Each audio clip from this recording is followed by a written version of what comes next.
Princess Diana. It's a name that, even all these years later, the world just can't seem to let go of. But this story isn't just about how she died, it's really about how she lived. So let's break down the incredible life and the lasting legacy of the woman they called the People's Princess. Okay, picture this. It's the dead of night. A black Mercedes is absolutely flying through the Ponce de l'Alma tunnel in Paris. Inside is the most photographed woman on the planet who just wants to escape the cameras for once. 10 seconds later, everything goes silent. So the big question is, how did it come to this? To really understand that one tragic moment, you have to go all the way back to the beginning, to a story that was meant to be a fairy tale, but ended up being anything but. Her story didn't start in a palace, but it was close. She was born into this ancient aristocratic family, but that noble birth didn't guarantee a happy childhood. Not at all.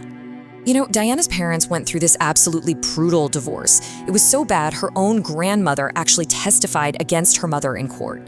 That left a huge scar, and as a little girl, she made herself a promise. She would only ever marry for real love. So, her journey to becoming a princess started when she was just 16. She met Prince Charles, who was 29 at the time and dating her older sister. Kinda awkward.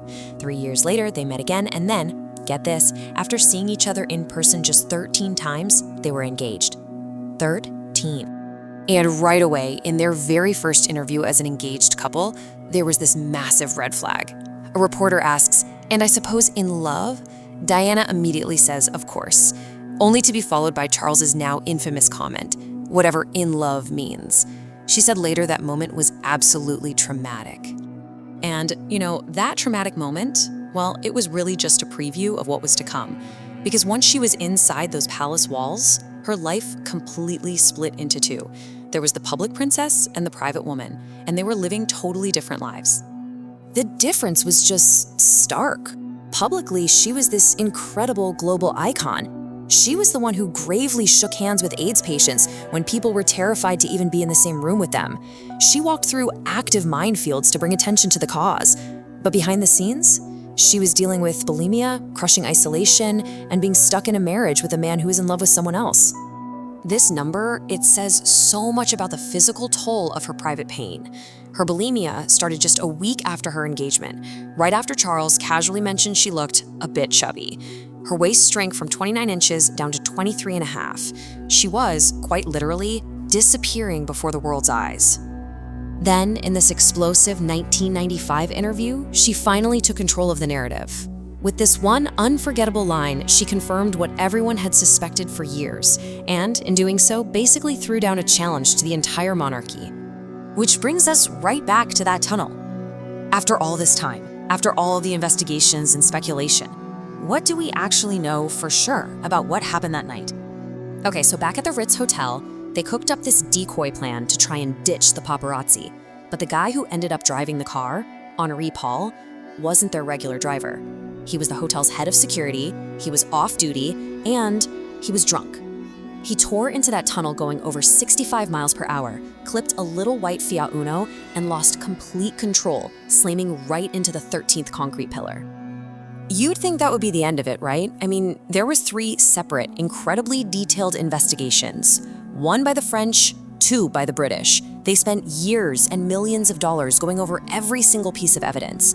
And while the language was slightly different, they all came to the exact same conclusion. It was a tragic accident caused by a grossly negligent, intoxicated driver.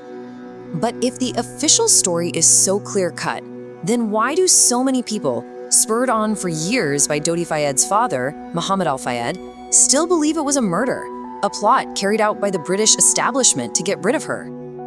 Well, a big reason is this. Less than a year before she died, Diana wrote this absolutely chilling note to her butler. In it, she predicted her own death in a car crash. Now, the details weren't right, but the fact that she wrote it at all, well, that's what has kept these conspiracy theories alive for decades.